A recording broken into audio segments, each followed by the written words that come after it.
Welcome back to Who the Wild Things Are, and more importantly, welcome to REWYLD, where we revisit older episodes of the show that contain timeless wisdom. I've handpicked these episodes because I find that when I re-listen to them, I find little nuggets of wisdom that I wish I had never forgot. Without further ado, welcome to REWYLD. Who the Wild Things Are with Ryan McGuire. You gotta listen to your body. Oh my God, maybe, I can get out there, I could do this. Let's take a ride. Find your wild side. Real stories. See with your own eyes. It's so beautiful. I'm gonna have the best time out here. I was in tears. I was like, that's the best, man. Just want to say welcome to episode 1 of Who the Wild Things Are. It's going to be a show where we show you guys just some people that did it different, people that continue to do it different. Today, got my man Donny the Don online with me. Pumped to have you here, man. Certain priority into passion and passion and priority. So pumped to have you, man. Appreciate it. No, thanks for having me on here. It's exciting to be the first one. So hopefully we can make it work. I have no idea, how we'll hold it up, but it's going to be awesome, man. Appreciate it. Yeah, for sure, dude. So just let's kind of start at square one. So I think a lot of people know who you are, people know about you, but maybe they don't know the background story before Donny became what he is today. So let's just get into it. Where did you start out with primitive skills? How did you get interested in ancestral learning and the whole lifestyle? Yeah, for sure. So, kind of the micro to the macro version of this is, much like probably many of the people that are watching, I was just always an outdoors lover. As a kid, as a young adult, just always outside, kind of exploring the world. And how I kind of transitioned into more of a focus into ancestral skills really came about 11, 12 years ago. I just got tired of all of the stuff, all of the backpacks and sleeping bags, the stoves, the pots. And I get it, if you're going skiing, requires a certain set of gear. If you're going mountaineering, different set of gear. But for me and just my adventure outside, I wanted to kind of start at square one for the most part. So, I was living out in Joshua Tree, California, and I just got rid of everything that I owned as far as backpacks and all that sort of high dollar, items. Gave it to a bunch of, homeless guys living on the street. So they're sleeping in some nice couple $100 worth of sleeping bags, sleeping good. But, and I just started from square one, and it really started with stone tools. I kind of knew was kind of our first creative inventions, if you will. So I wanted to focus on what I consider to be the first skill. And the first skill was really crafting stone into a variety of tools that would allow you to, hunt game, tan hides, build shelters, the whole gambit of stuff, if you will. So I just wanted to start at square one. I took an archaeology class in the local community college, and the lady that was the professor, she brought in a couple Clovis points and some spearhead. Passed them around, and I just kind of fell in love. And then she put me in contact with a guy that made them, and he made me a small set, and I worked until there was nothing left. Yeah. So now it's just kind of that unique time right there where, getting my hands on some, like some stone blades and stone knives really just kind of opened me up to a whole new gateway. Now, prior to this, there was a lot of discovery and kind of learning in some of the ancestral skills, but it was kind of like, I never felt right. I didn't, I didn't feel like I was going about it the right way. So for me, it was just really starting at square one, and it has to do with all of those stone tools that we know of, whether it's axes or choppers or, knives or discoidal flakes. That was my pathway. And then from there on, my first skill of stone skills just really allowed me to focus and drill down on a lot of other skills. And it's just been nonstop ever since. Yeah, that's epic, man. I love the approach you took where it was start at square one in terms of like human evolution, because I think a lot of people's approach to primitive skills now, it starts with a trip and then you try to retract gear, right? So that's the evolution. the evolution is to get rid of as much stuff as you can, where you just said, I'm going to start with nothing and I'm going to learn how to make all that stuff. So I think it's a really cool approach to a problem that I know a lot of us, especially myself, have encountered, is being out there and just like, why do I have all of these things with me? What is all this for? And I definitely feel more fulfilled on ultralight trips than I do on backpacking trips. For sure. And I think what it was for me is, as I was spending time out there, so in my youth, hiking all over the AT and kayaking and paddling, and, really at a very young age, I got into the survival world of like understanding, what it is to kind of survive and thrive. And that's a mixture of kind of first skills, primitive skills, as well as survival skills mixed in. But I was still kind of always teeter-tottering between the two. And I think it really came down to the points where I'd walk out in the middle of nowhere and I would just lug this huge backpack full of stuff. Yeah. And back here was the focus instead of everything else that was in front of me. And I felt that this just weighed me down mentally, physically, emotionally, and more importantly, primally. So yeah, it was time to get rid of it. And just, I came to like some actualizations that everything I truly need can come from the environment, with knowledge, skills, and abilities. It wasn't just I can make a bow drill fire, I can do a hand drill fire, now I've got it. It's all three of those encompassed together, like builds in like a certain confidence. And that's where, like yourself, you can throw on a waist wrap, go for a run with very minimal stuff. You know how to find springs, you can resource food, and more importantly, if you don't find food, you'll be okay because you've gone without it. You've experienced is, and I think for a lot of folks, that's that fear factor they kind of play on sometimes. Yeah, the fear thing is a big one because it's kind of like a step equation. You can't just go out there the first time and tackle the biggest mission. So it's always taking off little bites, and I like to call it leveling up. So each time you go out on something that pushes your boundary a little bit further and you survive that, it's kind of another notch on your belt. So when you go out and get in the next situation, okay, well, remember Donnie and I were in the woods and we ran 15 miles to the next water and we still made it fine. You get those little notches on your belt. Yeah, I like to call that, so you call it leveling up, I call it ground truth. And there's book truths, there's YouTube truths, there's all these different truths out there, but the ultimate truth is ground truth. And that's where you know exactly what it is and how it is. You feel full body when you're out in the bush and you have nothing, or you're just trying to find a drink of water. That's the ground truth. Yeah. To seek out. Yeah, dude, that's awesome. That's a good one. I'm gonna have to steal that for you, ground truth. Don't get mad at me if I steal that one, brother. Mine is yours. What's mine is yours. No, I love that one. Yeah, dude, the ground truth is super real. So let's talk about stuff that you've been working on now. So applying that knowledge and spreading it. So you put out Scavenger, and I think a lot of people really enjoyed that book, got a lot from it. I always hear really great reviews about it. Now, what are you working on from there? What's the next step? Yeah, so I wrote Scavenger, and the idea, was kind of accounting a couple, kind of life things and some things that I went through.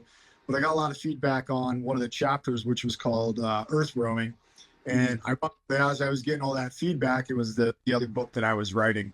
And that one really just kind of chronicles and goes into some of my specific methodologies and kind of best practices and applications into going for longer periods of times and kind of thriving in certain environments. And the idea is not necessarily you have to know these, 5 plants and these types of shelters, but if you have kind of big picture creative processes, you can really survive anywhere. And that's kind of really invoking our number one survival skill, which is creativity.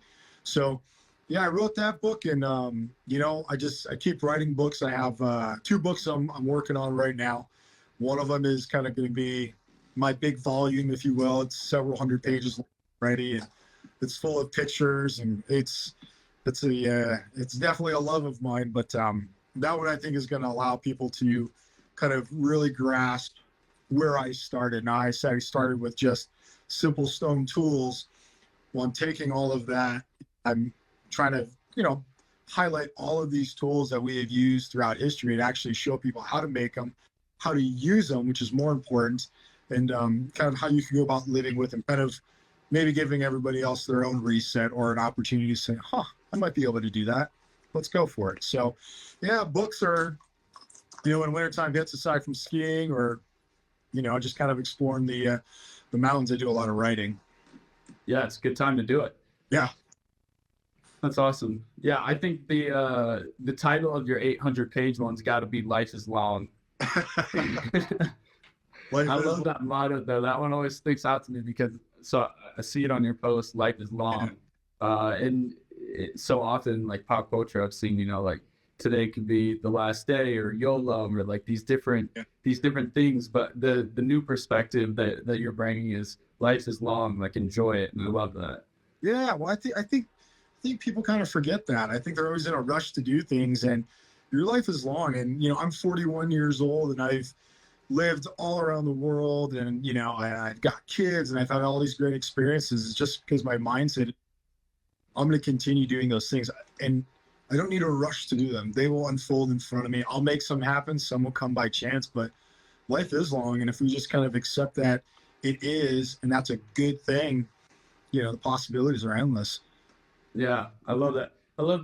I like your perspective on survival in general, that it's not about ticking boxes, that there's a lot more creativity and resourcefulness to it, more so than studying and getting super caught up in finite details and like a bounded set of knowledge, where the reality is there's so much out there that you couldn't learn it all in infinite lifetimes. So it's about being creativity and starting to recognize patterns and using those to your advantage. I love that you bring that to the table rather than just spoon feeding little pieces of information to people. Yeah, it's there's a balance to it, and I just find that people are very receptive to. You don't have to memorize these things. What you can do is just experience them, and through trial and error and through your own exposures to the outdoors, you'll quickly learn things that work and things that don't work. How my feels at this altitude or at this, when I'm 2 days depleted of water, and it doesn't have to be a systematic machine. It's about experiencing the outdoors and really just kind of living within it and breathing within it, and just going for the ride. Yeah, and you'll almost certainly learn twice as quick what doesn't work well. That's the funny one you encounter out there is pretty quick. Oof, too many times, but I think that's really, you've experienced it. I have. Many people have. As soon as you pick up the wrong thing, you're like, that's not going to work. That's the big.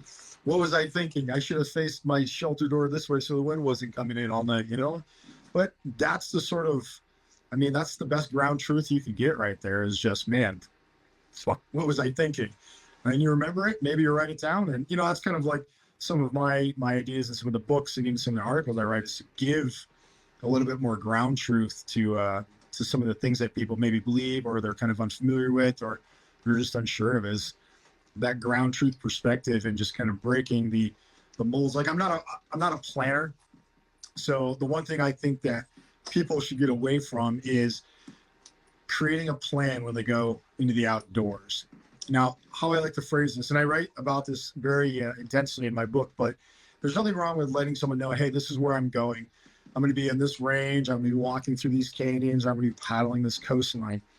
But when we come up with a plan, we miss out on so many things. So imagine walking down a trail and you see something, you hear something, you smell something, and your natural curiosity is to go there, but the trail's in front of you, and that's when we lose out on experiencing what that is over there and finding out a whole new cave system or a whole new high mountain lake or a giant patch full of berries. So I try to avoid having too much of a plan and kind of just like whatever comes at me, that's how I'm going to live it. And that's where life is long, because that day could really be, the most intense day of my life. I won't know that, but just like a light plan is okay, a little structure, but nothing too, we got to walk 8 miles. We'll camp here. We'll do this. We'll do this. You got to break that mold and say, just go for the enjoyment of it. Go and experience.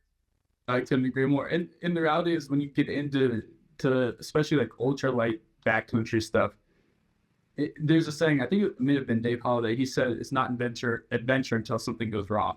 And if you've been out there on those trips, man, nothing is going to go to plan. Like maybe 10 or 15%, but the rest is just you getting on with nature, having some push and pull, and ultimately having a kick-ass time, but it's not necessarily the time that in your mind you set out it was going to be. So a lot of times it's just kind of getting on the fly and having a good time with it. Yeah, I think when people come across those problems, that's where they kind of get turned away from, you know, experiences, or, you know, they kind of get turned away from some of the outdoor stuff where it's like, oh, I went out there and I got caught in a snowstorm. And it's like, well, Yeah. that's where some of those unique skills can come into play to say, how do I kind of overcome these things or kind of live within it? So, Yeah, tell me about that one, actually. So me, I've just been in Colorado for a couple months now, and I know that you've got your winter survival trip coming up. What if I was somebody on the fence and I'm like, hey, I might want to go to Donnie's thing, kind of scares me. What would you tell me? What's a summary of Donnie's winter survival? yeah, so my winter survival is kind of, it's twofold. There are some core skills we're going to go over if somebody's out snowshoeing or they're backcountry skiing or they're out just adventuring and they get stuck. What do you do to keep yourself alive into that next day after, so you can kind of push through that adversity? So my objective is to gently expose them to some of those adversities, maybe through cold, raising their body core temp, and then getting a little bit of a sweat, and then figuring out how to regulate that. So it's about really exposing people to a little bit of that discomfort, but showing them the necessary knowledge, skills, and abilities to overcome it and live through the night, and, you know, ultimately either lock themselves out or signal for help. I'm a huge fan of, you know, case to case, but like a self-rescue scenario. And that's kind of what I like to play in this. You're out in the backcountry, the sun drops real quick, all of a sudden you get turned around, you shelter up for the night. You know, or you have an idea of where you need to go the next day. You got a shelter in place, and then kind of execute a self-rescue. So I like to kind of mirror it in a somewhat of a realistic scenario, but there's a lot of skills that we go over, and I just kind of slow it down where I pull and remove that kind of urgency and that rush out of there and say, all right, this is what we need to focus on. This is why we need to focus on it. And this is how you'll sustain maybe one night, maybe 2 nights, or maybe even 3 nights. So it's good. We got some fresh snow coming on Friday. So here, yeah, I'm excited. So I'm like, that'll put a nice little layer of powder. I don't think we're getting much, but just enough to fill in some of the holes that are out there. But yeah, so it'll be a good little experience for folks. And, you know, I have a couple spots available for my December class as well as my January class. So yeah, you can go to my website, Paleo Track Survival. You can check it out there. There's plenty of opportunities. So it'll be a good time. yeah, awesome, dude. It's top of the line stuff. I know, just knowing you and knowing your work, that you take care of it, and you put a lot of effort into that, but it means a lot, right? There's like anything in life, there's people that are going to put the extra work in and make sure that it's a really thorough and well done class. And I know you approach, while it is survival and it is a little bit more off the cuff sometimes, I know that you approach it with a lot of serious research and things of that nature. So I can appreciate that. Yeah, absolutely. You know, the best part is, as soon as we're done with the class, I'm jumping in my truck and I'm heading down to like the southern deserts and like Terlingua, and I'm going to go pack rafting. I need to like defrost myself. So I need to get some rafting in. So I'm like, I'm grabbing the dog. We're going to take off. Going to go hang in Big Bend for a little while. So be a good time. Nice. And Yeah. you're going to hit some rocks down there too, right? Yeah. Anytime. It's like, it's my drug personally. Anytime I go anywhere, I'm always, you know, I'm finding big masses of stone that I can nap into different things. It's, you know, it's part of it. That's the other exciting thing about flint napping is, you know, for me, I'm not one to really buy stones. I'll trade stones out with folks, but I enjoy the treasure hunt of finding the right flint napping stones, whether it's obsidians or cherts or flints, you name it. That's part of my joy, and it goes into a lot of research, a lot of kind of understanding the rules and regs where you're at, knocking on doors, saying, hey, I know next to this river, here's an arrow point. Do you mind if I check out your land? And so yeah, it gets a little hairy at times depending where you go, but You do a little bribe in between. I do. Yeah, I do. I'll always go down with at least 7 or 8 different points or kind of like spearheads, and I'll show them this is kind of what's around their area. and I'll offer it to them if in exchange for, you know, kind of a little bit of access to land or even just a survey of their land. But yeah, every once in a while they kind of realize that it could be of value and then they want to charge some money. And so there's a little bit of negotiating going on, but it's always an adventure. I feel like Indiana Jones when I'm down there, you know, trying to figure it all out, but it's a good time. Yeah, maybe I'll have you come check out my backyard. Oh, wait, Yeah. I have a backyard. That's right. I live in a keeper, but that's all right. When I get a backyard, you're the first person I'm calling. We're doing some prospecting. Yeah, Colorado's not bad for it. I mean, we've got some good stone along the front side. We got some in the southern areas, so there's some little pockets. You know, you gotta I'm keep. sure a guy with your experience knows where to find it. Yeah, got to. Otherwise, you got no stones. So one other thing I wanted to ask you about, this is totally a selfish question because I'm interested. Tell me about the thought process behind going and getting Finn. How has Finn changed the way that you look at the outdoors? And is there anything that you would say to someone that's been like considering getting a dog? What are the trade-offs? So I got Finn. He was a rescue. I was just looking online, and I've had rescue dogs before. And a couple of years ago, my big white mountain dog Bob, he died. So R.I.P. Bob. Yeah, it was heartbroken. I've got his ashes. We'll get all emotional, but he was my dog, you know. So I've been wanting a dog for a really long time, and you know, just with my life kind of changing, I was just waiting for the right time. The summer was the right time, so I just looked at some rescue sites, and there was this, you know, dog sitting there. They picked him up the day before. They picked him up eating roadkill. So I was like, we have some things in common already. I dig that.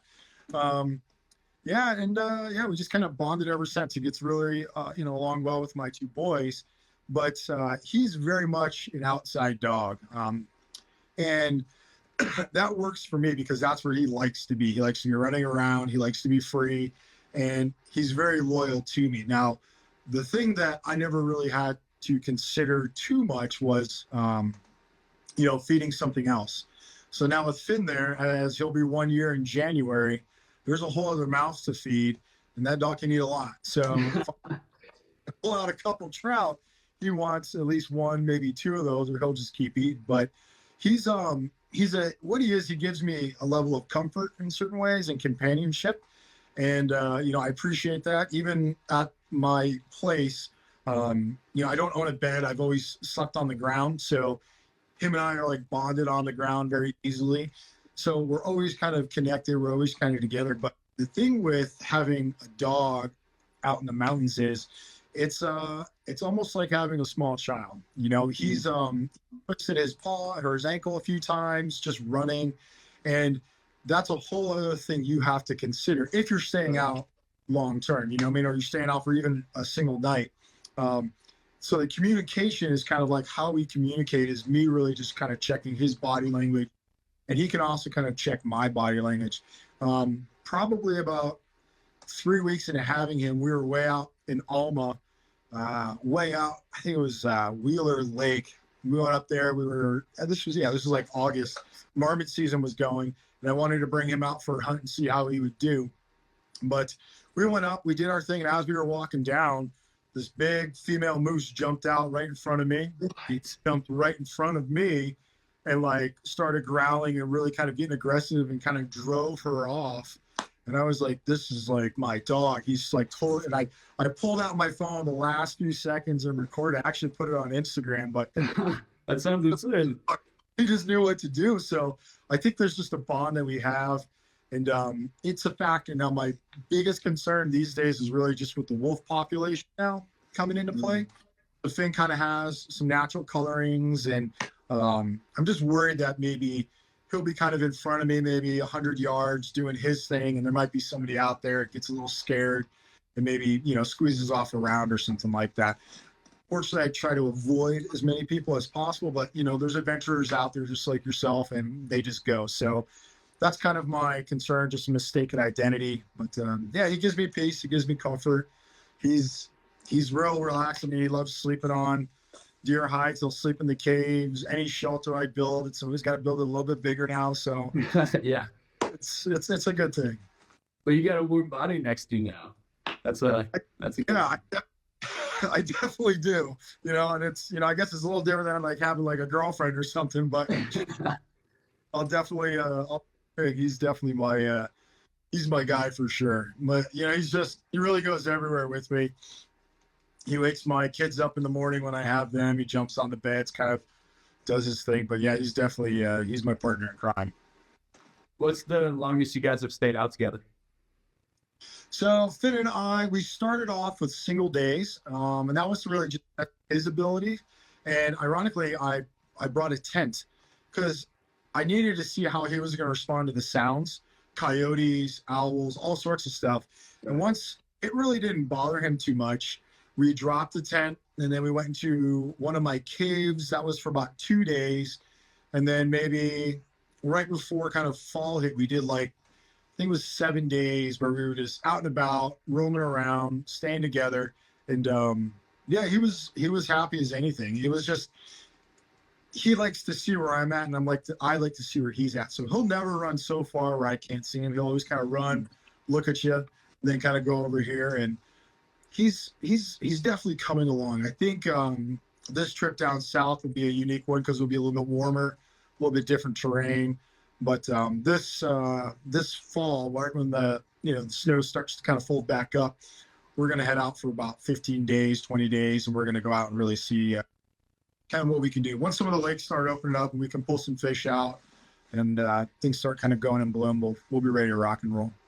So he needs a training process too. You know what I mean? I don't really know his background. So before I just throw him out there and say, we're going out for the next week, I got to see how he's going to do. And that's really kind of what my idea has been, just bring him slowly into, my lifestyle, and then I got to adjust around him. That's awesome, man. Yeah. I think the companionship's a big one. Like on solos out there, you don't know how quiet it is until you've been out there, man. It can get quiet after a couple of days, and you start getting those feelings. So I think it's a really cool thing to have a little soulmate next to you, just watching your back as well as you watching his back. There's something to that. Yeah, he's got my back, I got his, which we definitely bonded. So it's been a good journey so far. Awesome, man. That's awesome. Yeah. So what's the main food source? Let's say that we're talking both now and also into the spring, summer months. I haven't done too many trips here in Colorado in terms of long stays, so I'm curious what your appetite is or your diet's consisted of mostly when you're. Yeah, so I kind of live by the principle you should fish first. It's one of the most nutritious, and I don't want to say the easiest things, but it's the more variety of things. You can walk to a lake or a pond and see hundreds of trout in there, and now it's just up for you to get creative and get them. That also goes in line with wherever you're roaming, wherever you're at, playing within the state regulations as far as what things you can. So for me, once the waterways start opening up and the pools kind of start filling from the snow melt, I'm a fish first guy. It's just that's routine, and that's kind of one of the things that I look for, is finding those spots where I can gain access, because I know there's trout in a lot of those places and they're super hungry. And as soon as the melt starts taking place and they get a little bit of exposure, they'll be hanging right around those little eddies and they'll pull stuff out. And then you can hand fish them, hand line them, spear them, whatever the case may be. But so I usually go fish first, and then if it comes down to greens, really whatever's blowing out there, whether it's burdocks, that's always a huge one. You got a nice tuber. These things clearly progress as the spring here. And anyone in Colorado knows we have multiple springs. We have like our 6,000 foot spring, our 8.5 spring, and then we got like our 12 to 14 spring. So we kind of get the luxury of playing in those different zones on the springs. And so it comes down to just really identifying what food sources are readily available. There's lots of nettles, there's burdocks, whether you find purslane out there. The berries are always one of the biggest ones for me. And then once mushroom season starts folding in and around, that's another opportunity. But, just like everywhere you go, you kind of have to play within the state regs. So really until August, and August is marmot season, I don't do any hunting, and I don't do any trapping until that August window opens up. And I like going after marmot. They're great to eat, and they're also the perfect thoracic cavity size of a lot of mule deer and elk. So it's just good target acquisition. It's good practice. You kind of hone in on a smaller target and then, start munching away on those. But, I'm not opposed to really finding whatever I can eat to eat. And then I also bring supplementals at time. I think that's also important. And the supplementals I typically bring, I like to bring some rock salt. That's always a good, Huge one. yeah, it's a huge thing to take. One, I've gotten into more this year, doing a lot more air drying of fish and salting of fish. Oh yeah. That's just turning into. I did a YouTube video not too long ago on it where I just went out and caught a bunch of cutthroats and cut bows, and then butterflied them out, salted them, and then I air dried them for about 36 hours. And it's funny. Yeah, it's a great. I mean, as I think and I come to these just beautiful holes full of fish, I'm like, oh my gosh, I can eat them, but like, what's the best way of preserving them for me, especially in the upper elevations, or because we have no humidity here. So you get a good cool breeze with some salt thrown on it. Those things are dried out just like that. So, fish first, gather the greens, whatever it is, however it is. And it's kind of my food option. What do you typically like to do? I mean, do you bring a lot of supplemental stuff with you? I try not to bring any. I am also a fish first guy. It's just kind of my nature since I was a little kid. I love hand fishing. Obviously, that one, like you said, maybe more than most things, you have to really study your regs on because people are very seriously against hand fishing for certain species, which I understand. But so just like you were talking about earlier, when you can get rid of gear, nothing makes me more excited than that. And when I'm in the water, swimming deep in a hole, I can pull out fish with my hands. And I'm always trying to be respectful. Some days it's pretty easy to pull them out with my hands. So try to make sure I only take what I need. And yeah, I think that's such a raw experience that I think I'd pick that over anything else. I'll probably pick spearing next. And then I will do hand lines if the time allots for it. A lot of times, especially if I'm doing like natural cordage hand lines, it's a little bit more dedicated and takes a little bit more time. Yeah. It depends. I think food I usually associate with what is my mission. So if I'm trying to do a lot of mileage, you have to be really conscious about what your food's going to be. Maybe you want rations and that. If you're going to be staying in one spot out by a little river and you can just pull fish out, you probably don't need as much food. And in those situations, it's awesome because you really get to study the flora and the fauna around you and you eat them together, right? So you can have really good greens, you can have meat, and you can kind of supplement them with each other. I think that's a really cool thing about being more situated in one spot. Yeah, I have a couple breakdowns in my book where I call them the stay and play, where it's kind of, I go to one spot, I'm staying here, and I might float around, but I'm going to play here for the next couple days. Or there's a walkthrough where somebody will drop me off on, maybe the other side of the mountains, and I'll walk home. And I know my objective, just walk home.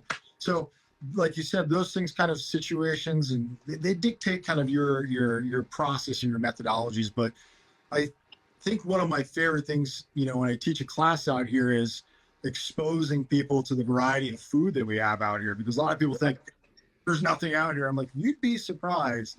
The stuff that grows along these streams and these rivers, there's so much stuff. And then when they find just this huge bed of like sorrel, and they're like, this is the best stuff ever. And I'm like, well, let's stuff them in there. And yeah, man, it's a blast. It's an absolute blast. Yeah, dude, you get some fish. I saw your ash cake video. Get the fish, do some swirl in the ash cakes, put those on your ice stick. You're eating nice, man. He's so creative.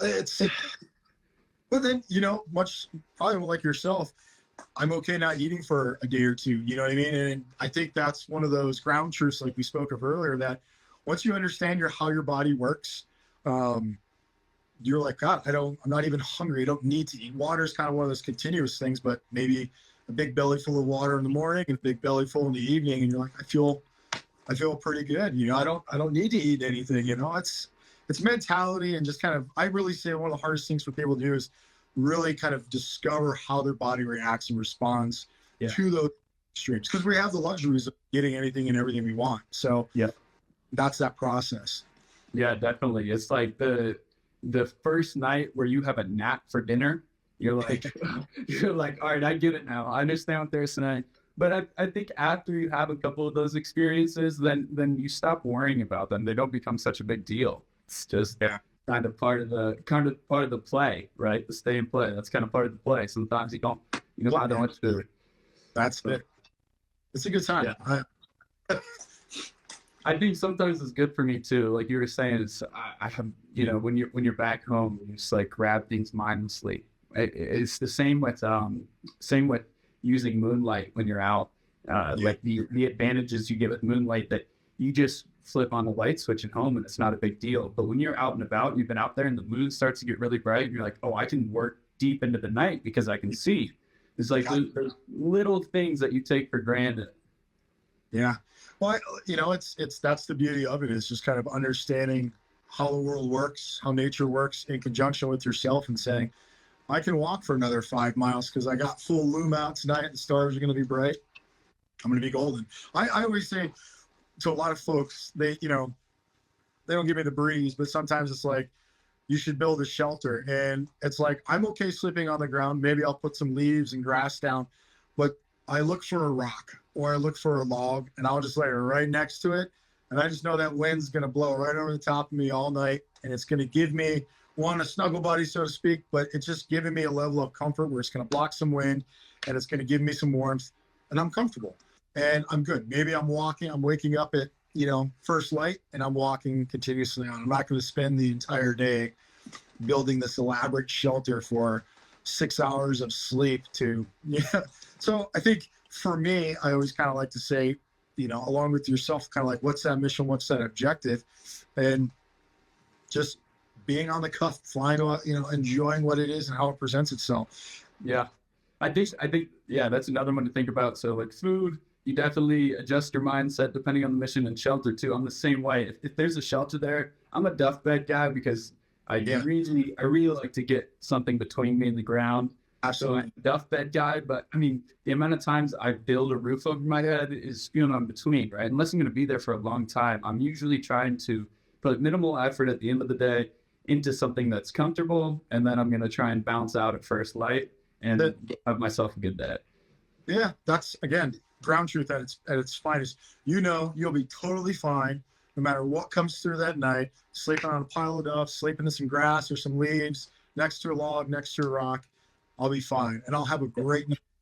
You know why? Because you didn't spend 8 hours building just contraption. What is this? I mean, yeah, you're going to play, you're going to establish a camp and hunt from it, by all means, but you're walking through, no need. Yeah, for sure. And you don't realize it's really until you get the structure up and you haven't really insulated any walls when you're shelter building, and you're like, holy, this is a huge project. You're like, this is going to take so much effort, and I really don't need it. Yeah. Ugh. I don't know. Your one alone though, that was a fallen house. I like that one a lot. Yep. I had one clear objective when I was to get there. I was to build my home. I wasn't building a shelter. I was building my home because that's where I was going to. And how I really kind of like the options and the choices that I made were pretty simple. I didn't want to be close to the water. It's just colder temps. So I could eliminate that right off the bat. And I wanted to put myself in an area that had a lot of resources. So like for me, I'd rather sleep on a little bit of a downhill or tweak something out or put a little extra effort in to make ground flat than have to walk a click to get the resources that I need because it's a great view, which doesn't seem like the most logical choice. But yeah, my idea was to just build my home, and I used everything that the land provided, all of that tundra and that huge layering of just kind of earth. I'd cut it up, roll it up into carpet sheets, and throw it on top. And I took that idea from the Lutske, the Dene people that were up there. That's how they traditionally built theirs. So for me, it was like, I'm not going to, try to reinvent the wheel. They've been using something that works, and it's worked and worked and worked and worked. Right, yeah. Do the same thing. And, I think my biggest moment, my biggest thrill of that entire show was after I had left, one of the producers came back and said, one of the locals saw your shelter and they want to keep it up because the guy that saw it said it reminded him of what him and his grandfather would hunt in and they want to keep it up. I'm like, I just won the hands down. That is the biggest, like I was like, God, man, I was in tears. I was just like, that's the best, man. Yeah, absolutely. I just won all that, nothing, but I'm like, that is my biggest reward right there. So, yeah, I mean, built my home. That was my objective, to not just use a tarp and like shiver for so many days. Yeah. Build a home, because with just like you're in a home, you feel safety, you feel security, you feel comfort, you feel so many great things when you have that little that little house wrapping you around. And that was my goal. I gave myself, in my mind, I was like, all right, this might take like 2 weeks when you're out there, maybe like 10 days.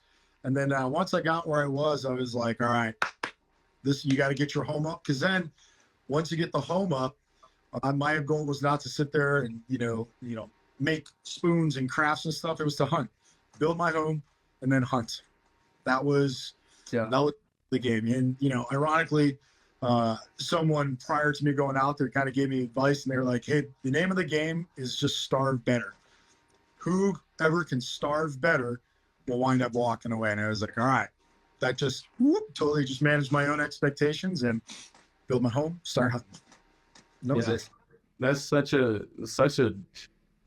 piece of something to take home with you when somebody that's originally from that culture, indigenous people, are telling you that you lived up to their standards, you replicated something, and such a testament to you, because you actually studied it and executed on it. You didn't do it by accident. You knew that was the way they did it, and you executed it so well that they said that. That's a great story, man. That's awesome. Right there, biggest one. Awesome. Hands down. That gives me goosebumps a little bit. That's awesome, man. Yeah. So obviously things didn't turn out the way you expected, and I think that situation was scarier than a lot of people realize, because so you had the muskrat thing. Obviously they can carry their own diseases and problems that come along with eating rodents. Everyone knows there's certain risks there, but you had an added layer of risk because of the heart issues that you had been through. So talk us through this. Where's your headset at? You're in alone and you start feeling pains. Yeah. How do you proceed? It was an intense time. So what I actually had was a form of dysentery. I've had dysentery a couple times. I had it once in Korea. I had it in the Middle East, and it's not fun. So I caught some form of dysentery, and it really couldn't be concluded that it was the muskrat, or if it was maybe eating some berries off the ground, maybe something defecated on it or urinated on it. And every one of us were just, handfuls of crowberries and mountain cranberries were everywhere. So probably I would say I had some symptoms and issues prior to the muskrat. And I believe once I ate the muskrat, I kind of call this my own personal theory. My body went into like a food shock. So you've been out in the bush for many days. You all of a sudden you go eat something, you're like, oh, I got to throw it up, or it's coming out different ends. So I ate that muskrat, and I think it was the proteins, the fats, all that stuff that was in it really just kicked my dysentery into this whirlwind. And then pretty much for the next, I think, 4 days, nothing stayed in my body.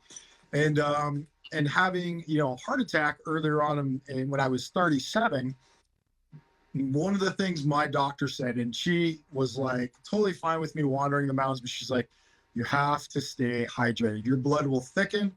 If your blood thickens, you're running into problems. I'm like, all right, water.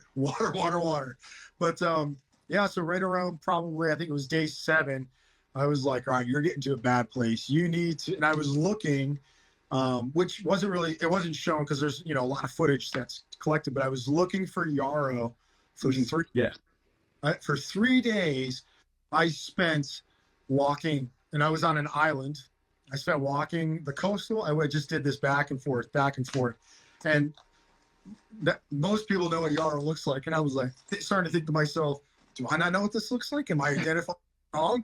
And then my mind started to play games with me, like, you know what this is. You taught plenty of classes on it. You've used it. You know what it is. I couldn't find it. And then I transitioned to Labrador tea, which was another green that was out there. It's a great tea. You can use it for a variety of things. I'm like, let's try that.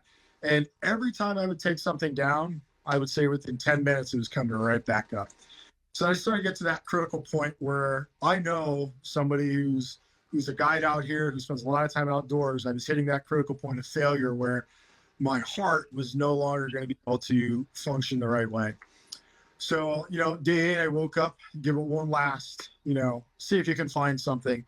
I think I probably made it maybe like 40, 50 feet away from where my house was. And I was like, you're going downhill, man. And like, you kind of start feeling yourself slowly collapsing. And where I could really tell was that my feet and my hands weren't working. Like things were slowly moving to like my vitals. And I was like, all right, you got to make the call. Don't be an idiot. You've got a lot of factors at home. And then I called up and it broke my heart to do it. But I called up and said, I need some help. I got a tap, man. I can't keep anything down. And, I was taking my heart meds. One of the things that you can do if you're on any medications, you can't take them. So I was literally grinding these things up, putting them in water, thinking, all right, at least maybe if I can get some of them in there, but I couldn't keep anything down. So that was a huge upset for me personally, because like it wasn't so much about winning, but for me, I love adventuring. I love just that challenge of saying, all right, so maybe you last 3 days, maybe you last 20, maybe you last 120. But for me to have the opportunity, probably one of the safest places, what I mean by safe is like there's an entire crew of safety people there.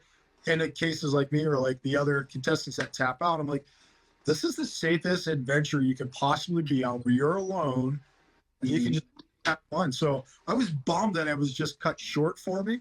But I had a blast, man. I mean, I would never say anything negative about the experience. I don't think you could. Like, it brings me to a smile thinking about just sitting out there, watching the auroras and then throwing up and then watching the aurora. It was definitely, you could hear wolves howling and you're like, I think they come. I hope so. Just you can't beat it. I mean, you can't beat that at all. So it was a good adventure. It was short, man. My books. Yeah, you got a good perspective on it, because I know people come back, I wish I could have done better. I wish this didn't happen. I wish they gave me a better spot. I wish, there's so many people that approach it like that after the show. And I think the way you approach it's great. It's just like, hey, that was a great experience. Things didn't go as planned. They never do, but that was a great experience, and that's what it is. Yeah. One question I did get, which I thought was interesting, I put this on that little box. Yeah. And they said, Donny, what would you have done with the cash if you would have won the show? Yeah, that's a really interesting question. So I was going to do 2 things with it. One, I was going to go back up there and I was going to take some of that money and try to help reestablish, because we got an opportunity to kind of interact with a lot of the Lutske, the Dene Nation up there. And I got to talk to some of the kids. I got to talk to some of the elders. So what I wanted to do was take some of that money, go back up there and just try to help them with some of their own issues and problems. Because we got to go there and play a game. Right. And I don't want to say it's disrespectful in any way, but there needs to be a level of like, there needs to be a little bit more kind of like, we came here and we did a challenge. So how I can repay you is, one, by respecting your land, but then also giving you some of the stuff that I earned from this. Yeah. So definitely would have went up there. And whether it was building a new community center or whatever the case may be, that's what I would have done. And then I would have taken some of the money here and I would have purchased some land. Not really sure, where I was always on like landwatch.com trying to figure out where I could snag 50 acres. But one of my personal goals in life is to own some land. And that's a place for my family to go to, just to have that place where they can kind of commune with the outside and then kind of just keep it safe. And then, family and friends that are like, hey, I just need an escape. I got 50 acres, go out there and just connect, do your own thing. So it was kind of really giving back to the land in both kind of respects. And I, my wife at the time probably would have said, well, we got to do this and do this and do this. And she probably would have won that battle. But in the grand scheme, I think it's about giving back and giving some exposure to, the people that are up there, as well as kind of, preserving some of the lands that we take for granted down here, and really just kind of keeping them safe. Yeah. It's awesome, man. It's an easy thing to, You know what I mean? You get to walk away with a great adventure, and it wasn't like nobody needs that money, but it's not something that's going to make my life, that much better. It's just a dollar value. So how can I impact other people so then they can get something from my own experiences, my own adventure? So, it's awesome. Yeah, man. I think you inspire a lot of people with that, and I think ultimately you've done a lot of things since then that have continued to inspire people in that way. It is a lot about respect, right? There's a lot of respect that's owed to people that came before us, and a lot of people that kind of got trampled on in the passage, right? So I think that's cool that you had the foresight to say, hey, the dollars might be mine, but they need to be allocated properly, and there needs to be an amount of respect distributed throughout the community. Yeah, absolutely. I think before going out there, I had a chance to speak with the chief of Lutske that were up there, and I made one of their traditional stone points. I made a nice little tanned out buckskin pouch. I kind of pulled them off to the side, and I said, we all did like a tobacco ceremony. But I said, I want to give this to you. And this is just me showing my appreciation for letting me personally and everyone else that's out here getting to go on your sovereign land, your ancestral land, and experience life in a whole new form. So I gave it to him, and we kind of hugged.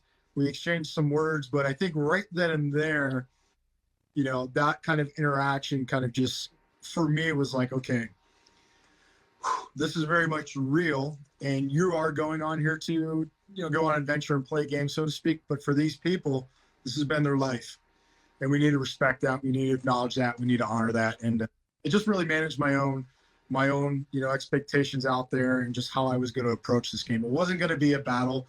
It was going to be me versus the land. It was going to be a relationship. The relationships have trouble spots. They have ups and downs. But it's how you communicate in that relationship that will allow it to totally move forward. So that was my mindset for the most part, which worked well when I went on the other show, Alone the Beast. That was another, adventure all in itself. So good times for sure. So how'd that work? Did they hit you up and they're like, hey, Donny, you're a beast. We know these that cut short, but we want to invite you back? Was that like... Yeah, so there's some conversations back and forth. I think originally what they were looking to do for a couple of the episodes, they were looking to bring a couple previous Alone members on maybe one or two of the episodes, and then some things changed. I don't know the full behind the pictures, but they were like, "We want you to go. Would you be willing to go?" And I was like, "Absolutely. You want me to go on another adventure? Sounds good." So.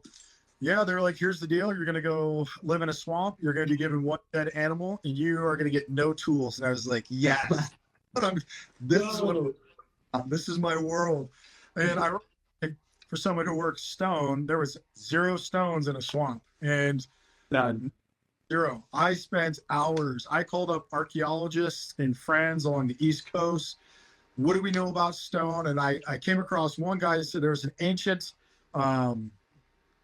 vein of quartz that runs through the south, and he goes, you might be able to find it. And I'm like, I walked through that swamp. I was like, there's no way I'm going to be able to find this. But that was all just traditional skills, like cutting a hand drill set with a oyster shell that I found crammed up underneath a tree, because that's where a raccoon hit it the day before or 2 days before. I enjoyed that very much so, because there was no, I'll put it to you like this, between the two shows, Alone, you get 10 of your problems answered. Fire, warmth, hunting, cordage, knives. And for me, those are typically the things you would prioritize, saying, I need to create these things in an environment. But those problems are solved. And you got another set of problems, the isolation, the cold, things like that. For Alone the Beast, you had no tools, but you were with 2 other people, and you were given 1 beast. Well, for me, that beast was my Home Depot, so to speak. I mean, the cutters on it, use that to open up possums. The rawhide from it used to make lashings for atlatl darts and foreshafts. I mean, everything came from the land and came from that animal. And myself and this guy Sean, we were the last 2 on there, and we thrived to the point where We were collecting oyster mushrooms and greens. We were smoking food. We were smoking mushrooms, being like, "Well, if we get rain, we don't have to go out." We had baskets. We had so much stuff. Where at a certain point, I remember we were sitting on this log, kind of being like, "Huh, we got to. We're doing okay, you know. We're putting calories in our body. We would go out and we catch crawfish. I took a possum with an atlatl dart and finished it off with a club. And man, we went out there and lived. And the reason why I feel like that was so much more successful because that stuff wasn't there. Like I got 50 feet of cordage, or I've got 4 knives. It was just whatever you have, you got to make it work. So it just eliminates so much just mind games. So yeah, it was awesome. It was a good adventure. Yeah, I love that one. I think one thing you start to realize in your brain when you go out there is how real the hierarchy of needs is. So it's like you go out there day one, food is the biggest deal ever. So you're like, I need food. All I can think about right now is food. Then you get food, and then instantly you're like, why am I so lonely? Like, I wasn't lonely yesterday when I was looking for food. Now instantly I miss everyone I've ever met. My second grade teacher. It's like instantly your brain starts playing these tricks where you satisfy one need and the next one is there instantly. And that's, I think until you realize that's your brain playing tricks on you, you might get caught off guard out there. It's interesting. The mind will play those games. I mean, you've experienced it. We've all seen it and experienced it where it's just like, what am I thinking? What am I doing? I should be doing this, but this is ruling. And, I think, again, it goes to that kind of ground truth. I think it's acknowledging that's happening and saying, all right, don't let this take over. Let it be a factor, but what do we need to accomplish? What do we need to do? And, for Alone the Beast, one of the things we experienced the first night, you're thinking a swamp, it was October time frame. It's going to be warm during the days, and they got cold at night. So the first night around that fire, next day, shelter was going up because I'm like, we need to create something where we can all get inside, build a small fire, and we can all stay warm. And the shelter we built was, it rained a couple nights. We had walls that thick, and it was bomber. It was huge, man. It was, my mentality was, again, build a home because that's where you feel the safest. Sleeping on big piles of Spanish moss, covered up with Spanish moss, making just everything we could possibly imagine came from the environment. So for me, I would get excited and wake up each day, be like, all right, what are we going to do today? We've got meat drying, we've got mushrooms drying, we got greens in the field over here. Let's work on our fish traps. Let's get some more crawfish. And then I'm going to make some throwing sticks. Let's do some once we really kind of got those priorities out of the way, then it was that kind of creative thing. And, it was a good time. For swampland, what did you do? Basket traps or like WM traps in the shores? Yeah, so we were deep in the swamp, and then we were also in a flood area. So kind of flooding in different areas where we only had probably about 25 yards of dry land.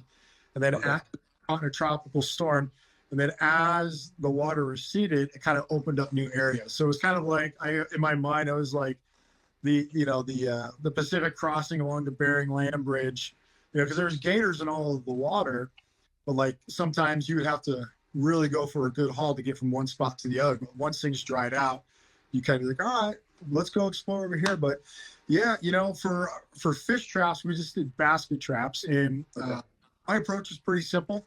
I said, let's build one to test waters, and then let's build a big one to fill up. So we had 2 traps always going in the water, and we were pulling out crawfish with them. And my trap was, it was about yay big, maybe like 3 feet. And the idea was like, we can move that one a lot more rapidly and really test the areas. Because you don't want to leave traps in the water for too long. Right.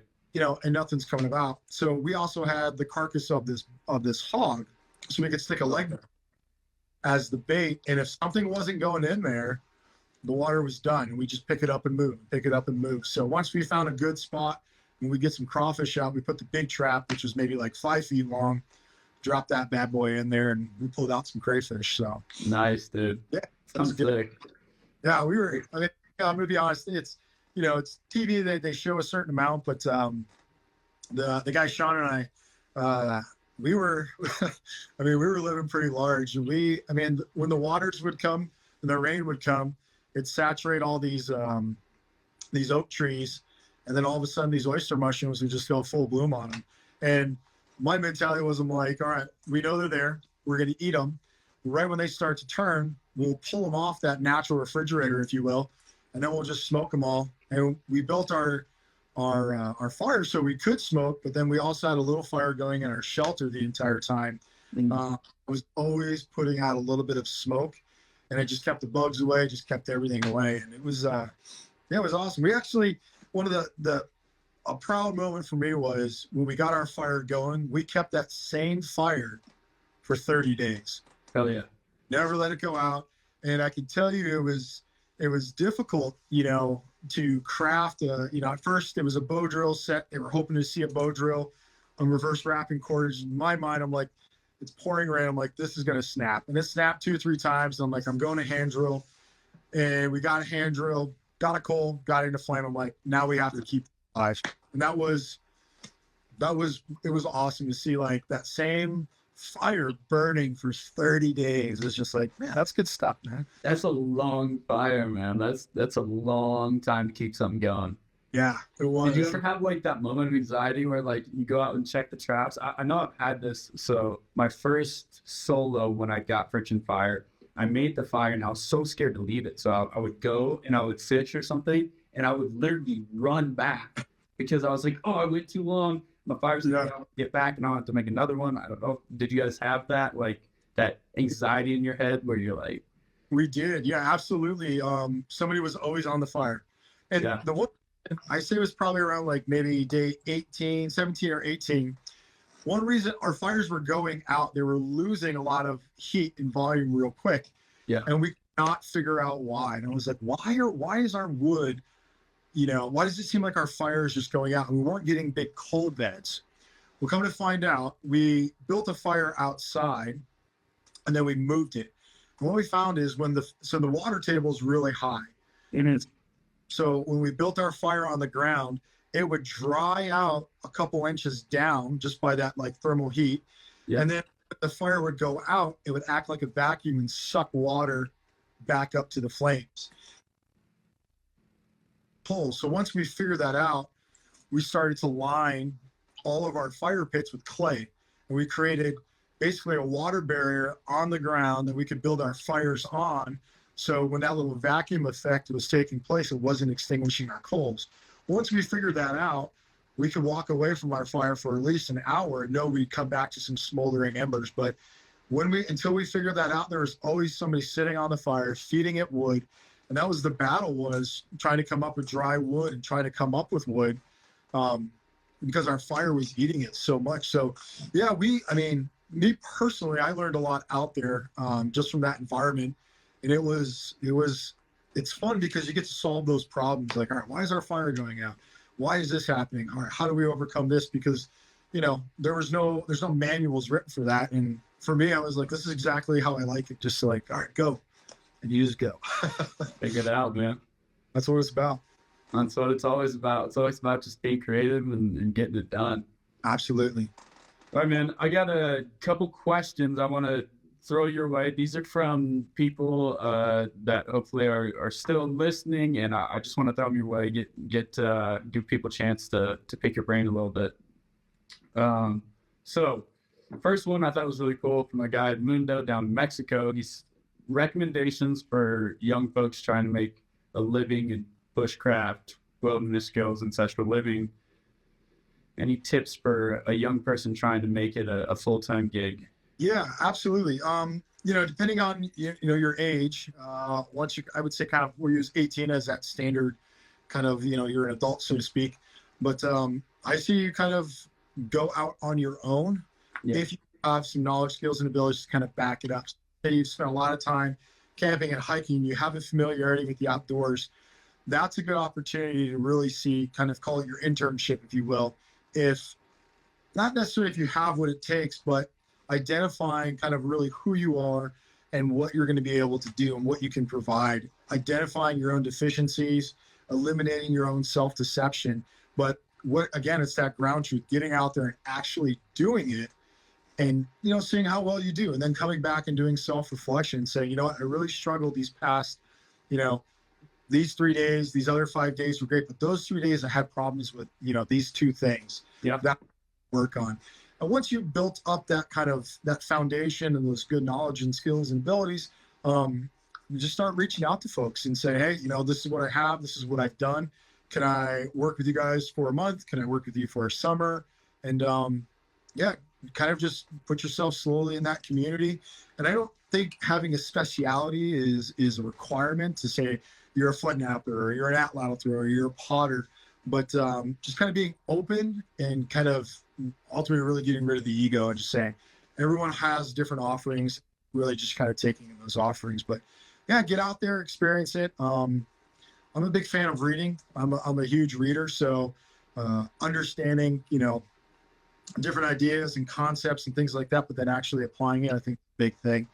And then if you want to do it like all on your own, kind of like, myself, number one thing, if you're going to bring clients out into the outdoors, make sure you have all the legal requirements to do so, and then make sure you're insured. You got to have guide insurance, and it's not hard to get if you need help with that. It was something that I do every year because I'm not going to put myself at risk, or more importantly, any of the clients that I would bring out at risk. That's just kind of called a good respect. Figure out those legal requirements, and then just you got to get out there and do it. And that's where the ground truth comes from. It really does. What's the best book you could advise somebody trying to get into the field, whether it's as an instructor or just interested as a hobby? What's the number one book you'd say this is the one to start with? That's hard because there's so many good books out there. Good ones. Yeah, I would say don't get yourself a survival manual. What I would get yourself a story about somebody who survives, whether into the wild, whether any one of the mountaineers or any of the mountain men that came through here, and listen to their story and take away points from that story. Whether majority of them are true, but you take away and say, all right, what am I learning from this? And then what could I do, or what could I have done different than this person to overcome this? Then you invest in maybe picking up some of those manuals to kind of pinpoint those ideas. But I like to think that there is no single book that gives it to you, but find some of those stories about people surviving historically all around the world and read those. If you're looking for just core skills, the old primitive skills bulletins that used to come out, I think Dave Westcott used to create those. There's a couple other folks. They're no longer in circulation, but I think you can still find them at various places. Those are really, really great in traditional skills. Now, for my own personal side, I personally say you should start with flint knapping, working stone tools, think to that extent, because that will shape. If you could craft a bow from an adze, I don't think I have it. Let's see. If you could craft a bow using one of these and a bunch of these guys right here, there isn't anything you can't do. And it comes from working stone. So for me, it's all about, working stone as kind of that core skill, if you will. I know it's not an exact answer to this book, but I like stories in general. And then those stories allow me to say, this person died because of this, or we could have done this different. Now I want to go see what skills could have worked well for that. Because we remember stories a lot more than we do a hard factual skill or something like that. We remember the stories that tie into kind of how to live and kind of overall how to survive. Awesome. I think that's a great answer. I think ultimately for me, it's been personal experiences more than books. Absolutely. A lot of books, I don't retain everything from them, but when I have a chance to hear from the horse's mouth and talk to one of the, people who've been doing it for a long time, you mentioned Dave Westcott, guys like that who have been there, done that, and been in real serious situations and taught thousands of people. Those experiences I remember almost word for word, right?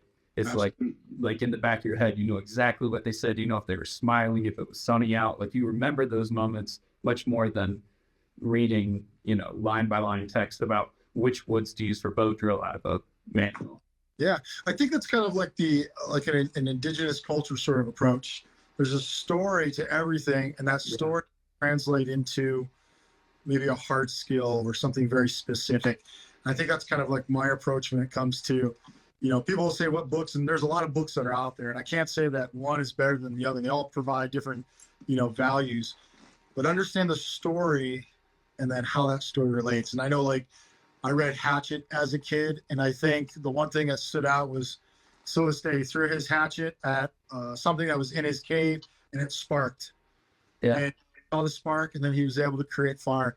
And like that still resonates in my mind as a kid reading it, like, holy cow, you can make fire that way. Then you go out and you explore what that specific thing is, and the world just opens up. Oh yeah, that's a great example. Sure. All right, another question from the folks back home. I really like this one because the creativity that we were talking about earlier. It says, this is from Sam. So shout out Sam. This is his question. Does Louis Vuitton Don use any natural product on that head? That's me. Louis Vuitton. Yeah, I wish. As far as like things that I've collected or things that people send me, yeah, I mean, if I'm out in the bush and I'm gonna clean myself, I'll do a smoke bath. I'll bathe in smoke and some grains and stuff, or I'll just jump in a stream and clean myself off with salts. The one thing I do have a tendency to put in my beard is a layer of deer fat. Oh yeah.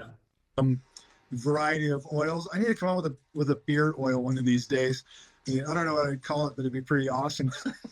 But yeah, deer fat. And the hair, I usually just, I just clean it when I'm out there. I don't get too crazy. I try to stay clean, but if you're sitting by yourself, you mind your own stink. You mind your own stink.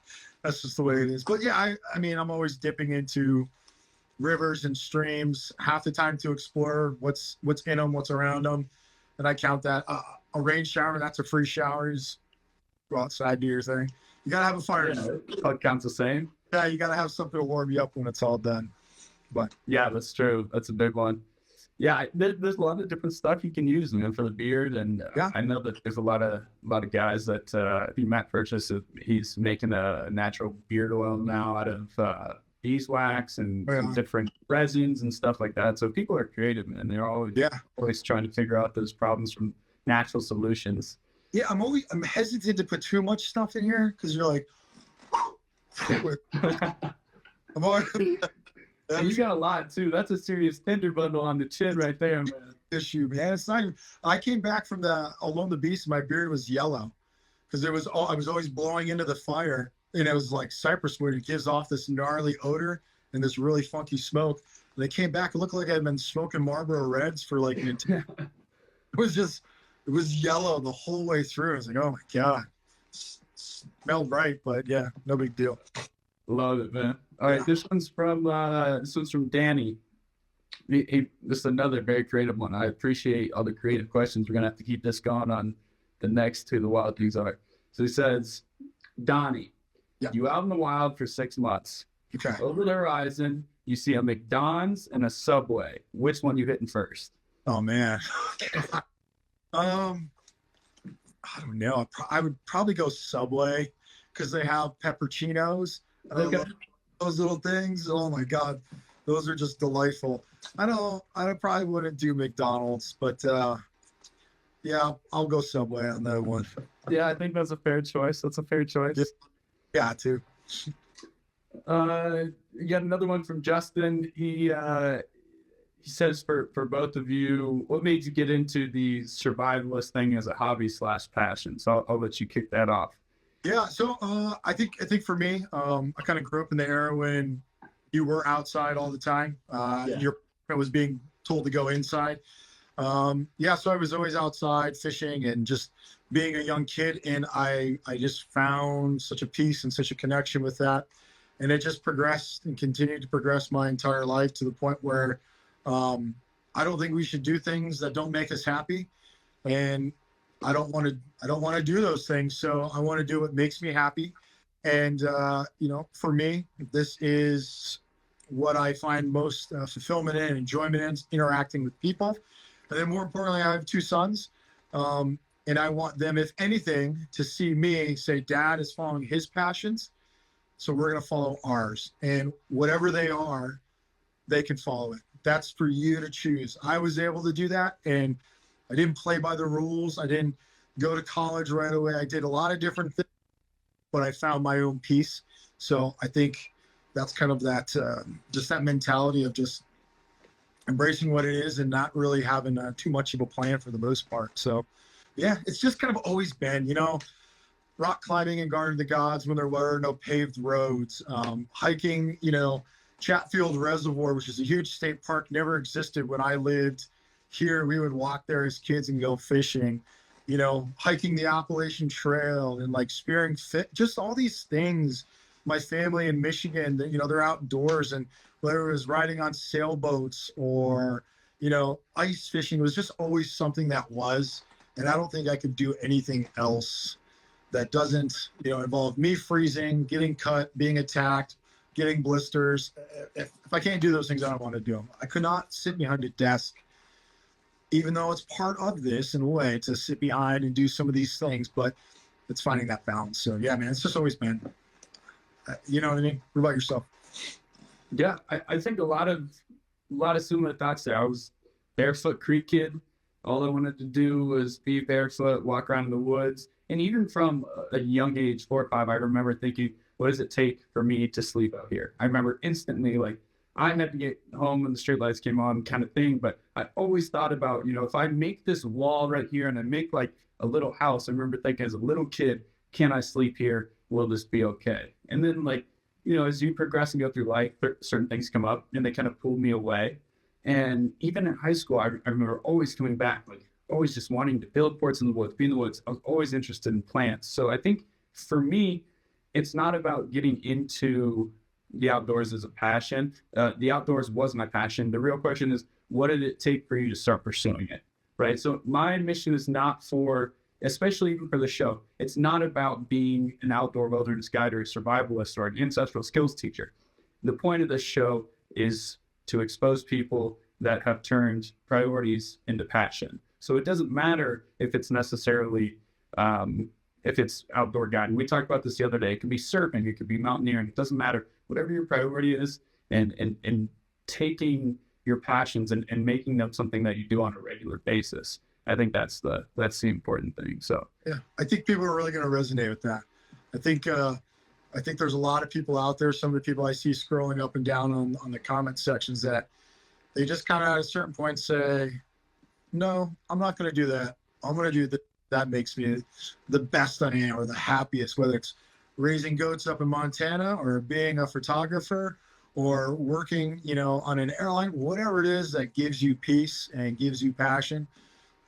That's what you need to do. You already the ability to be creative too. That's the other piece. It is like so many of those things that we're told to do by our peers, they lack that creative component. So when you get the ability to get back in your creative side, you start ultimately feeling a lot more fulfilled, at least personally. Yeah, I tell a lot of folks, don't ever be afraid to sit at your own table.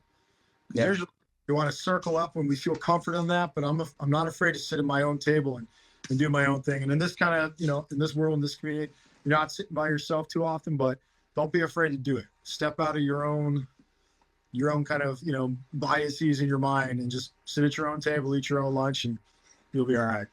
Yeah, I like that. That's a good one. Sit at your own table. Need to write that one down. All right, I gotta just a couple more for you. Yeah. Stacy, I think she's a big TikTok follower, which it seems like TikTok is pretty big for you these days. Says, what is your favorite tattoo? Oh yeah. So I like the this one right here on my hand. Okay. This one is called the crescent and broken rod or broken arrow. And so a lot of my family comes from Scotland and, you know, kind of those Nordic states as well as Germany. And this is found on a lot of stone monoliths and stone structures out there. And the true meaning is unknown. Nobody knows exactly what it means. So I saw it a handful of times. I've been to Scotland, and it just kind of really resonated with me. And for me, I liked that it was unknown, and therefore I got to determine what it means to me. And I don't want to say there's one fixed meaning. Like, it means a lot of different things, everything from an unsuccessful hunt, the broken arrow, to sleeping under a moon, to the little, squiggly lines, which represent different waterways and kind of paths of life. But I have, both of them on both my hands, and I kind of designate one hand for one sun and one hand for the other with their zodiac signs. But these guys right here, I just like being able to, again, maybe sit at my own lunch table and determine what it means to me. And it's just kind of a story of what it is to live a little bit more wild, to be a little bit more free, and just, experience life and truly embrace all that it has to offer, because life is long. You know what I mean? Life is long. Yeah. That's awesome, man. Well, I'm appreciating this so much. I can't say thank you enough for hopping on here for the first episode. It's just mad respect to you and everything you're about, all the people that you've inspired, countless numbers. And I appreciate you getting on here with me. You, my friend Donny Dust, are absolutely wild. I appreciate it, man. Thank you so much for having me. Yeah, let's do this again. Let's do another catch up in a couple months, and we'll see how the ski seasons went. We gotta go hit the backcountry sometime soon. When I come back from the border doing some pack rafting, we'll link up and we'll go play in the mountains for a couple of days. I'll bring Finn. All right, let's do it, man. That's gonna be awesome. I'm excited. Thank you. All right, guys. Until next time, stay wild.